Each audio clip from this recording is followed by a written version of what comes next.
My name is Daniel Bushell. Class action lawsuits filed against cell phone manufacturers. Coming up. Insurers refuse public liability for cell phone use. The warning buried deep inside your mobile. And the next casualty catastrophe after tobacco and asbestos.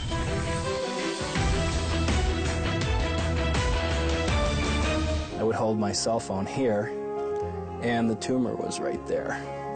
I always held it on my right side, right here. The industry should have put these warnings on these phones a long time ago. Professor Dariusz Leszczynski is one of the world's leading radiation biologists and brave. He knew phone manufacturers would try to end his career for printing groundbreaking research proving cell phones do cause biological damage. Professor Leszczynski joins us. Great to see you. How did the industry react?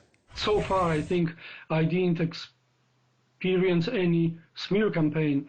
But in my case, it was just that the industry used the influence to prevent funding of my research projects. Studies like Professor Leszczynski's now allow top neurosurgeons to issue a stark cell phone warning. It's essentially cooking the brain.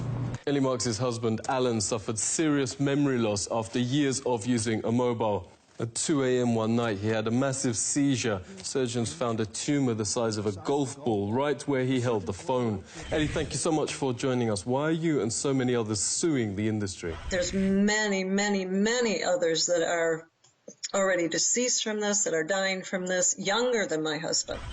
There's some, some as young as 28 who are deceased, and their neurosurgeons actually told them that it was probably their cell phone use. We had about 20 cities and states that wanted to legislate as San Francisco had, and they were all threatened with lawsuits by this industry.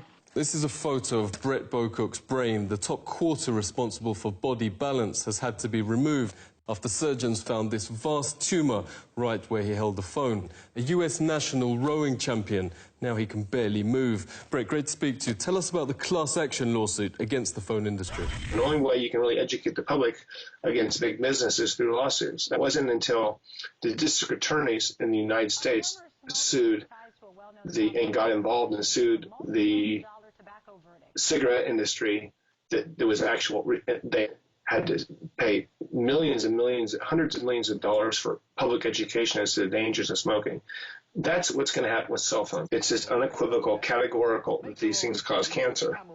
And it's also, they don't want you to know that. This is on the same trajectory as smoking, because if you look at smoking in the 60s, they had doctors coming on TV and on print saying, hey, smoke Marlboro or smoke this brand because it's good for your cough. And see how well Camels agree with your throat.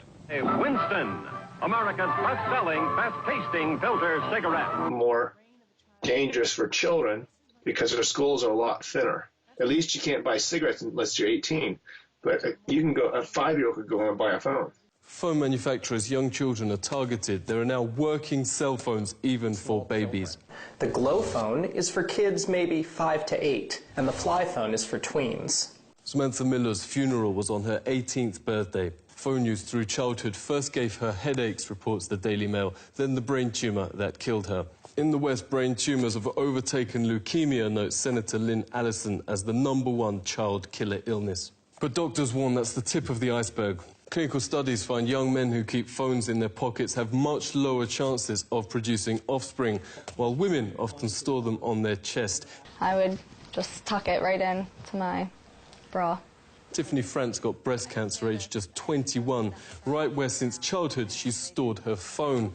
These spots mark the areas of Donna James's cancer. Her doctors call this a new breed of distribution that exactly matches where women keep their phone. It's very unusual pattern where these multiple small cancers were confined to the upper inner aspect of the breast. And so I've never seen anything quite like this. This is a radiation detector in normal surroundings, around 30 microvolts a meter. Microwave ovens reach 800 microvolts. Wi-Fi routers use the same radiation technology. Loading a film on a tablet PC reaches 2,000. Some of the world's best-selling smartphones register over 1,000 times above normal levels.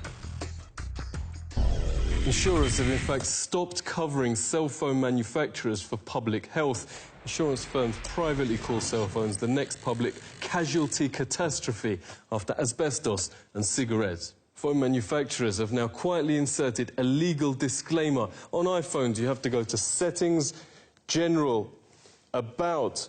At the bottom, scroll down to Legal. And at the end, RF exposure, radio frequency exposure. Unlike most pages, the small print here can't be enlarged, but it reads, carry iPhone at least 10 millimeters away from your body. At the same time, the industry says all its studies show phones are perfectly safe. Radio waves from cellular phones are safe. Conflict of interest. Harvard ethics professor Lawrence Lessig calls industry-paid studies which consistently conclude phone radiation is harmless. Independent scientists, meanwhile, overwhelmingly find the most serious problems, from DNA damage, 3 times lower sperm counts, 290% more brain tumours, autism and birth defects.